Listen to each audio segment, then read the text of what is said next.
Today we're diving into a deeply layered family narrative called Nimes and Mary's Story. It's a profound exploration of identity formation that goes far beyond biology, trauma, or loss. Yeah, it's really about the multi-generational family system that shaped Mary, especially the Osborne household, and how that environment rewrites the usual narratives we hear about origin and identity. It's a story that emphasizes formation over fragmentation, presence over absence, and belonging over origin. Exactly. And what really stands out is the strong faith foundation underpinning the whole narrative. The story is dedicated to the triune God, Father, Son, and Holy Spirit, and frames Mary's life within themes of redemption and healing. It's not just a biography, it's a theological and relational framework. Right, and that foundation shapes how the story handles some very difficult realities without getting lost in them. For example, Mary's origin is marked by trauma and loss. Her biological father died at the Pentagon on 9/11, but the narrative deliberately avoids naming or detailing the trauma explicitly. Instead, it focuses on what came after. That's a sophisticated narrative strategy. It balances truth-telling with discretion, respecting privacy, and avoiding legal or ethical pitfalls, while preserving the pro-life message at the core. It's a reminder that identity isn't defined solely by origin or trauma, but by what and who a person is given to belong to. And situating Mary's personal origin within that broader historical moment of collective trauma adds a layer of context without letting it become the defining feature. It's a subtle but powerful way to acknowledge complexity without being overwhelmed by it. That leads us to the heart of the story, the Osborne household. The distinction they make between a house and a household is crucial. A house is just shelter, but a household is a system of relationships, rhythms, and presence that actually forms identity. Yes, and Elizabeth, Mary's mother, was adopted into this household not as a temporary addition but as a permanent daughter. Adoption here is described as disincorporation rather than mere inclusion. That's a critical nuance. Elizabeth and later Mary were fully claimed and integrated into the family system. That's a really important point. Incorporation means belonging is established through presence, continuity, and shared life, not just by making room. It's a lived reality, not a symbolic gesture. And the household's stability wasn't perfect, but it was consistent, built on daily routines, shared meals, and steady presence. This consistency rewrites the narrative of disruption into one of formation. It's a mental model of identity formation as a function of relational continuity and environmental stability, rather than biological determinism. Absolutely. And then there's the complexity of Mary's beginning. Elizabeth married John less than a year before Mary's birth, and John supported Elizabeth's pregnancy and the decision to place Mary for adoption, even though he wasn't Mary's biological father. The biological father's identity is not disclosed, but we know he was an American soldier who died on 9/11. The narrative carefully avoids explicit details of trauma to prevent legal exposure and to maintain focus on the pro-life message. That choice reflects the broader theme of prioritizing presence and belonging over origin and trauma. It models how to handle sensitive, complex origins in narrative without losing the human and ethical core. It's a delicate balance. The story acknowledges trauma without letting it dominate or define the entire narrative.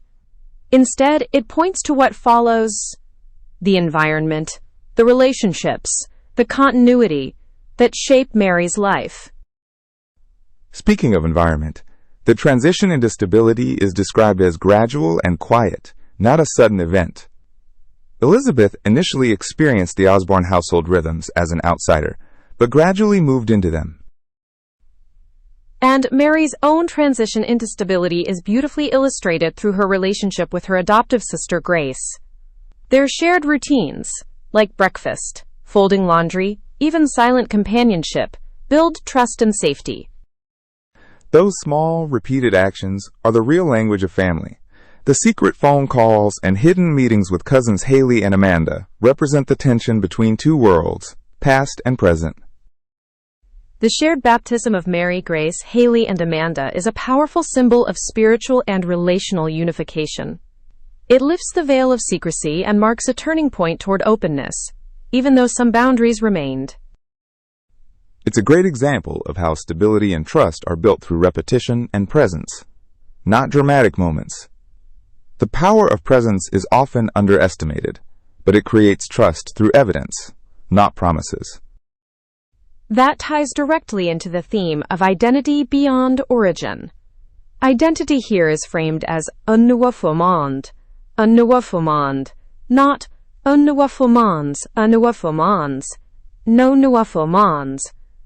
Mary's identity gradually separates from the uncertainties of her origin through steady reinforcement of belonging. And the unanswered questions about origin remain, but they lose their defining power. Belonging is absorbed through experience, not explained through words. That shift in authority, from past trauma to present continuity, is a key psychological insight. It challenges the common assumption that identity must be fully explained or resolved to be secure. Exactly. The story shows that identity formation is relational and experiential, grounded in consistent presence and shared life. Mary didn't need a full explanation of her origin to have a secure identity. Moving on, the concept of wholeness here is really compelling. It's defined not as the absence of difficulty, but as the integration of complexity. Mary's life isn't whole because her beginning was resolved, but because what followed was stronger. Presence overcame absence. Stability overcame uncertainty. Belonging overcame fragmentation. The Osborne household absorbed complexity rather than eliminating it, providing a structure strong enough to hold uncertainty without letting it define identity. And faith is foundational throughout. This story is rooted in lived faith, not abstract theology. Redemption is redefined as the redefinition of impact, not rewriting the past. That mental model of wholeness as Tangti integration aligns with psychological models of resilience and post-traumatic growth. It reframes trauma and complexity as elements to be held within a sustaining relational system, not erased.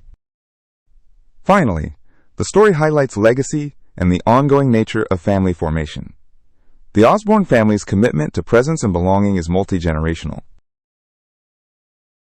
What was established with Elizabeth continued with Mary, creating a legacy of formation. The invisible work of daily faithfulness, consistency, and relational continuity is what sustains this legacy. Their ministry at Marine Corps Base Quantico exemplifies this lived commitment to presence and belonging beyond biology.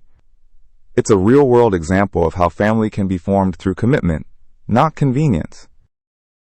And the narrative closes with the affirmation that identity is formed through relationship and belonging, not solely by origin or trauma. It's a testimony to the power of formed family, a system that shapes life through commitment. So to sum up, Psalm Mary's story challenges us to rethink identity formation. It shows us that what defines a life is not where it begins, but what it is brought into, and what remains. Exactly. It's a story of formation, not fragmentation, of presence, not absence, of belonging, not just biology. And that's a powerful message for anyone grappling with questions of identity, family, and trauma. Thanks for joining us for this deep dive. We hope this conversation sheds light on the profound ways family, faith, and presence shape who we become. Absolutely. Until next time.